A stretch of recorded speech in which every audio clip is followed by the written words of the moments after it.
Today on the net, online reactions to the fatal shooting at a school in Toulouse.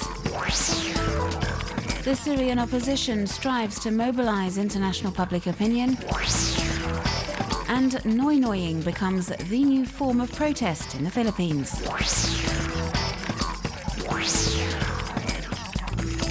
Web users from all over the world have been flooding social media platforms with messages expressing their shock and sadness over Monday morning's fatal shooting at a Jewish school in Toulouse in southwestern France. The tragedy comes a week after 3 soldiers were shot dead with the same kind of firearm in the same part of France. Social networkers are talking of the climate of fear prevailing in the city, saying people will soon be too scared to leave their own homes. This video is called "This is not a movie trailer, this is Syria" and was released on the internet by opponents of the Bashar al-Assad regime. It takes on the dramatic tone of a blockbuster and compiles accounts from local cyber activists and Western journalists talking about the brutal repression across Syria over the past 12 months or so. The aim is to raise awareness about the Syrian crisis. And to help achieve their goal, the people behind this video have decided to use the same Hollywood style adopted by the NGO Invisible Children for their documentary on Ugandan war criminal Joseph Kony. Relayed and shared by numerous well-known figures, the film went viral. David Kenner from Foreign Policy magazine has questioned this success on his blog. He wants to know why Joseph Kony, the fugitive leader of a weakening guerrilla group, has stirred up more public outrage than the ruthless crackdown inflicted by forces loyal to Bashar al-Assad. Riyad Minty, head of social media for Al Jazeera, says it all depends on how the story is told. He says people relate more easily to a well-put-together documentary than amateur footage filmed by Syrian cyber activists. And all sorts of initiatives aimed at mobilizing international public opinion are multiplying on the web. Online petitions, donation appeals, awareness campaigns. This Facebook page, for example, is urging web users from all over the world to post a video voicing their support of the Syrian revolution. Last year, planking became a very trendy way of protesting during the student rallies against budget cuts in the Philippines. It involved lying face down in the middle of the road.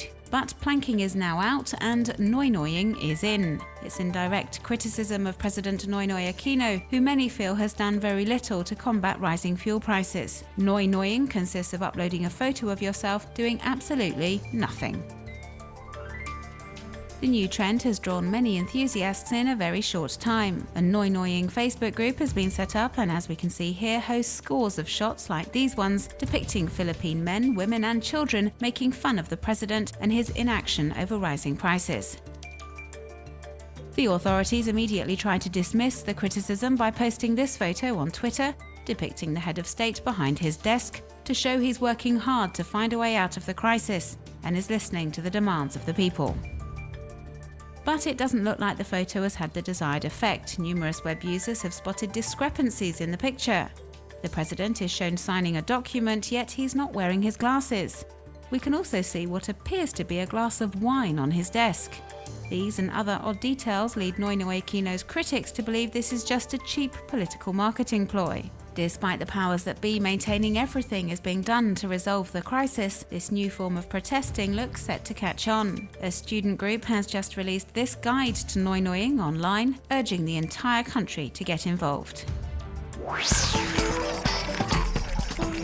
Saru Brierley was separated from his family in India 25 years ago, but new technology has helped him track them down. It all began in 1987 when he was 5 years old and begging on the streets. He got on the wrong train and found himself lost on the other side of the country. He was put in an orphanage and eventually adopted by an Australian couple. The years went by, but Saru held on to his childhood memories, which helped him find his hometown after spending hours upon end scouring Google Earth.